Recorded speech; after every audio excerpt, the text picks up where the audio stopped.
Hello friends, GK trick study में आपका स्वागत है। मैं ओपी कुमार। दोस्तों, आज लेकर आया हूँ द्वितीय श्रेणी शिक्षक भर्ती परीक्षा से संबंधित सोल्ड पेपर जो कि 2019 में आयोजित हुआ था।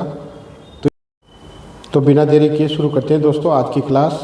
द्वितीय श्रेणी शिक्षक भर्ती परीक्षा जो कि 2019 में आयोजित हुई थी, उनसे संबंधित महत्वपूर्ण इतिहास के महत्वपूर्ण क्वेश्चंस, उनका सोल्ड पेपर। दोस्तों, पहला क्वेश्चन है, निम्नलिखित में से कौन सा वैदिक देवता व्रतहंता के रूप में ज्ञात है।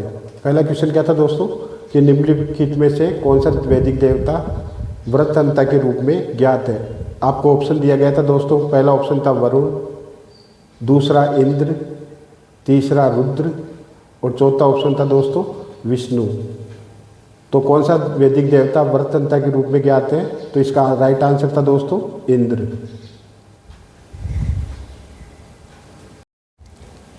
नेक्स्ट क्वेश्चन है दोस्तों, अशोक का कौन सा अभिलेख कलिंग युद्ध के विषय में बताता है। अशोक का कौन सा अभिलेख कलिंग युद्ध के विषय में बताता है, या कलिंग युद्ध से संबंधित कौन सा अभिलेख है अशोक का। ऑप्शन दिए गए थे दोस्तों आपको, 5वां अभिलेख, 7वां, 11वां और 13वां। तो दोस्तों, अशोक का कौन सा अभिलेख कलिंग युद्ध से संबंधित है, तो 13वां। राइट आंसर क्या है दोस्तों, 13वां शिलालेख। नेक्स्ट क्वेश्चन आया था दोस्तों, अशोक का कौन सा अभिलेख कलिंग युद्ध के विषय में बताता है। ऑप्शन दिए गए थे दोस्तों। पहला ऑप्शन 5वां अभिलेख, दूसरा 7वां अभिलेख, तीसरा ऑप्शन था दोस्तों 11वां अभिलेख, चौथा ऑप्शन था दोस्तों 13वां अभिलेख। तो इसका राइट आंसर कौन सा है दोस्तों, 13वां अभिलेख। अशोक का कौन सा अभिलेख कलिंग युद्ध के विषय में बताता है, तो राइट आंसर क्या है दोस्तों, 13वां अभिलेख। दोस्तों, आप जानते हो 5वां अभिलेख धम्म महामात्रों की नियुक्ति से संबंधित है। 7वें की बात करें दोस्तों तो ये आत्म संयम और आत्म शुद्धि से संबंधित है, जबकि 11वां धम्मदान से संबंधित है और 13वां अभिलेख कलिंग युद्ध से संबंधित अशोक का महत्वपूर्ण अभिलेख है। नेक्स्ट क्वेश्चन देखिए, निम्नलिखित युग्मों में से कौन सा एक सही सुमेलित नहीं है। तो आपको इनमें से गलत आंसर चॉइस करना है, भाई इसमें से कौन सा सुमेलित नहीं है। पहला देखिए दोस्तों, माधवाचार्य अद्वैतवाद, निम्बकाचार्य द्वैताद्वैतवाद, वल्लभाचार्य शुद्ध द्वैतवाद, रामानुजाचार्य विशिष्ट द्वैतवाद। तो दोस्तों, इसमें कौन सा सही सुमेलित नहीं है, तो राइट आंसर कौन सा है, माधवाचार्य। तो माधवाचार्य किसके जनक है दोस्तों, इनके संप्रदाय का नाम था द्वैतवाद, जबकि ऑप्शन में क्या दिया है, अद्वैतवाद। तो इसमें से गलत कौन सा है, माधवाचार्य अद्वैतवाद, क्योंकि माधवाचार्य द्वारा द्वैतवाद चलाया गया था। नेक्स्ट क्वेश्चन देखिए दोस्तों, संत कबीरदास की वाणी या उनका पदों का संग्रह क्या कहलाता है। क्वेश्चन क्या था दोस्तों, संत कबीरदास की वाणी और उनके पदों का संग्रह क्या कहलाता है। ऑप्शन थे दोस्तों साहित्य लहरी, दूसरा ऑप्शन था दोस्तों सुरसागर, तीसरा ऑप्शन बीजक और चौथा था राग गोविंद। नेक्स्ट क्वेश्चन देखिए दोस्तों, निम्नलिखित में से समुद्रगुप्त ने किसके प्रति कन्योपायन की नीति अपनाई थी। ऑप्शन क्या थे दोस्तों, पहला ऑप्शन था आर्टविक, दूसरा दक्षिणापथ, तीसरा ऑप्शन था दोस्तों आर्यवर्त या चौथा ऑप्शन था विदेशी शासक। तो दोस्तों, समुद्रगुप्त ने किसके प्रति कन्योपायन की नीति अपनाई, विदेशी शासक के प्रति। राइट आंसर क्या है दोस्तों, विदेशी शासक। नेक्स्ट क्वेश्चन है, पूर्व संचित कर्मों के विनाश की प्रक्रिया को जैन धर्म में क्या कहा जाता है। क्वेश्चन क्या था दोस्तों, पूर्व संचित कर्मों के विनाश की प्रक्रिया को जैन धर्म में क्या कहा जाता है। आपके पास ऑप्शन थे दोस्तों बंध, संवर, निर्जर या आश्रव। ऑप्शन क्या थे दोस्तों, बंध, संवर, निर्जर या आश्रव। तो दोस्तों, पूर्व संचित कर्मों के विनाश की प्रक्रिया को जैन धर्म में क्या कहा जाता है दोस्तों, निर्जर। राइट आंसर क्या है इसका? निर्जर। पूर्व संचित कर्मों के विनाश की प्रक्रिया को जैन धर्म में क्या कहा जाता है? निर्जर। नेक्स्ट क्वेश्चन है दोस्तों, कादरी सिलसिला किसने प्रारंभ किया था? क्वेश्चन क्या है दोस्तों? कादरी सिलसिला किसने प्रारंभ किया? ऑप्शन थे आपके पास अब्दुल कादिर, दूसरा ऑप्शन था दोस्तों शेख मीर मोहम्मद, तीसरा ऑप्शन था शेख अब्दुल कादिर जिलानी और चौथा ऑप्शन था दोस्तों सैयद मकद्दुम बिलानी। तो दोस्तों कादरी सिलसिला किसके द्वारा प्रारंभ किया गया था? तो राइट आंसर है शेख अब्दुल कादिर जिलानी के द्वारा। क्वेश्चन क्या था दोस्तों? कादरी सिलसिला किसके द्वारा प्रारंभ किया गया या किसने आरंभ किया?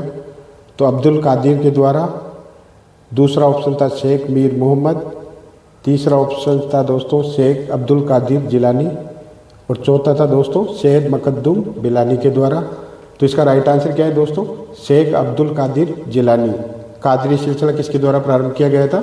शेख अब्दुल कादिर जिलानी के द्वारा। नेक्स्ट क्वेश्चन देखिए दोस्तों, निम्नलिखित में से सिंधु घाटी सभ्यता के किस स्थल में समुद्री बंदरगाह के साक्ष्य मिले हैं? क्वेश्चन क्या है दोस्तों? निम्नलिखित में से सिंधु घाटी सभ्यता या सिंधु सभ्यता के किस स्थल से समुद्री बंदरगाह के हमें साक्ष्य प्राप्त हुए? तो ऑप्शन थे दोस्तों, पहला ऑप्शन था रंगपुर, दूसरा धोलावीरा, तीसरा ऑप्शन था दोस्तों कोटदीजी और चौथा था सुतकांगे डोर या सतकांगे डोर। तो इसका राइट आंसर क्या था दोस्तों? सिंधु घाटी सभ्यता के किस स्थल से समुद्री बंदरगाह के साक्ष्य मिले हैं? तो राइट आंसर है दोस्तों सुतकांगे डोर या सतकांगे डोर, ऑप्शन 4। नेक्स्ट क्वेश्चन दोस्तों, संयुक्त राष्ट्र संघ का प्रधान कार्यालय कहाँ स्थित है या कहाँ है? क्वेश्चन क्या है दोस्तों? संयुक्त राष्ट्र संघ का प्रधान कार्यालय कहाँ है? ऑप्शन थे दोस्तों पेरिस, दूसरा ऑप्शन था दोस्तों न्यूयॉर्क, तीसरा ऑप्शन हेग और चौथा था दोस्तों लंदन। क्वेश्चन क्या था दोस्तों? संयुक्त राष्ट्र संघ का प्रधान कार्यालय कहाँ है? तो आपका राइट आंसर था दोस्तों न्यूयॉर्क। इसका राइट आंसर क्या है? न्यूयॉर्क। संयुक्त राष्ट्र संघ का प्रधान कार्यालय कहाँ है? न्यूयॉर्क में। नेक्स्ट क्वेश्चन है दोस्तों, एक जार एक चर्च और एक रूस, ये किसका नारा था दोस्तों? ये नारा किसके द्वारा दिया गया? एक जार एक चर्च और एक रूस, ये नारा किसके द्वारा दिया गया? ऑप्शन थे दोस्तों आपके पास जार निकोलस प्रथम, दूसरा ऑप्शन था जार अलेक्जेंडर सेकंड, तीसरा ऑप्शन था दोस्तों जार अलेक्जेंडर फर्स्ट और चौथा ऑप्शन था दोस्तों जार अलेक्जेंडर थर्ड। तो इसका राइट आंसर क्या है दोस्तों? जॉर्ज अलेक्जेंडर तृतीय या थर्ड। एक जार एक चर्च और एक रूस का नारा किसके द्वारा दिया गया? जॉर्ज अलेक्जेंडर थर्ड या जॉर्ज अलेक्जेंडर तृतीय के द्वारा। नेक्स्ट क्वेश्चन देखिए, the Indian war of independence, the Indian war of independence, ये पुस्तक किसके द्वारा लिखी गई थी? तो ऑप्शन थे दोस्तों विनायक दामोदर सावरकर, भगत सिंह, राम प्रसाद बिस्मिल और दादाभाई नारोजी। नेक्स्ट क्वेश्चन देखिए दोस्तों, the Indian war of independence, इस पुस्तक के लेखक कौन है या किसके द्वारा लिखी गई है ये पुस्तक? तो ऑप्शन थे दोस्तों विनायक दामोदर सावरकर, भगत सिंह, राम प्रसाद बिस्मिल और चौथा ऑप्शन था दोस्तों दादाभाई नौरोजी। तो दोस्तों the Indian war of independence, ये पुस्तक किसके द्वारा लिखी गई है? विनायक दामोदर सावरकर। राइट आंसर क्या है दोस्तों? विनायक दामोदर सावरकर। नेक्स्ट क्वेश्चन है दोस्तों, डाक व्यवस्था की नींव किस शासक ने रखी? क्वेश्चन क्या था दोस्तों? डाक व्यवस्था की नींव किस शासक के द्वारा रखी गई? तो ऑप्शन थे आपके पास अकबर, जहांगीर, शाहजहां और शेरशाह सूरी। तो दोस्तों डाक व्यवस्था की नींव किस शासक के द्वारा रखी गई? शेरशाह सूरी। इसका राइट आंसर क्या है दोस्तों? शेरशाह सूरी के द्वारा। डाक व्यवस्था की नींव किसके द्वारा रखी गई? शेरशाह सूरी के द्वारा। नेक्स्ट क्वेश्चन है सीधी कार्यवाही दिवस किस दल से संबंधित है। क्वेश्चन क्या है दोस्तों, सीधी कार्यवाही दिवस किस दल से संबंधित है। आपके पास ऑप्शन थे दोस्तों, पहला ऑप्शन था क्रांतिकारी दल, दूसरा ऑप्शन है हिंदू महासभा, तीसरा मुस्लिम लीग और चौथा ऑप्शन था दोस्तों समाजवादी दल। तो दोस्तों सीधी कार्यवाही दिवस किस दल से संबंधित है, तो आपका राइट आंसर होना चाहिए दोस्तों मुस्लिम लीग। सीधी कार्यवाही दिवस किससे संबंधित है, मुस्लिम लीग से। नेक्स्ट क्वेश्चन है भारतीय स्वतंत्रता संग्राम से संबंधित। तो दोस्तों भारतीय स्वतंत्रता संग्राम में स्वदेशी आंदोलन के संदर्भ में निम्नलिखित में से कौन सा कथन सत्य नहीं है। इसमें गलत आंसर चॉइस करना है आपको, वह कौन सा कथन गलत है। अब नेक्स्ट क्वेश्चन है दोस्तों, भारतीय स्वतंत्रता संग्राम में स्वदेशी आंदोलन के संदर्भ में निम्नलिखित में से कौन सा कथन सत्य नहीं है। इसमें आपको गलत आंसर चॉइस करना है, भाई इनमें से कौन सा कथन गलत है। तो पहला ऑप्शन है दोस्तों 1907 में हुए सूरत विभाजन से स्वदेशी आंदोलन को कमज़ोर किया। 1907 में हुए सूरत विभाजन ने स्वदेशी आंदोलन को कमज़ोर किया। दूसरा ऑप्शन था दोस्तों गणपति और शिवाजी उत्सव का माध्य बने। तीसरा ऑप्शन था दोस्तों बंगाल में स्वदेशी आंदोलन का मुख्य गीत रविंद्रनाथ द्वारा लिखा आमार सोनार बांग्ला था। और चौथा ऑप्शन है दोस्तों सैयद हैदर रजा भारत में स्वदेशी आंदोलन का नेतृत्व कर रहे थे। तो इनमें से दोस्तों कौन सा कथन सत्य नहीं है, तो ऑप्शन नंबर 4। कौन सा ऑप्शन नंबर 4। तो दोस्तों स्वदेशी आंदोलन से संबंधित कौन सा कथन गलत है, सैयद हैदर रजा भारत में स्वदेशी आंदोलन का नेतृत्व कर रहे थे, ये ऑप्शन गलत है दोस्तों। अब नेक्स्ट क्वेश्चन देखिए दोस्तों, तौहीद का क्या अर्थ है। तौहीद का क्या अर्थ है। ऑप्शन थे दोस्तों, पहला ऑप्शन था अंतर्दृष्टि, दूसरा ऑप्शन था सत्य बोलना, तीसरा ज्ञान और चौथा ऑप्शन था दोस्तों ये आस्था कि ईश्वर एक है। तो दोस्तों तौहीद का अर्थ क्या होता है, ये आस्था कि ईश्वर एक है। इसका राइट आंसर क्या है, ईश्वर एक है।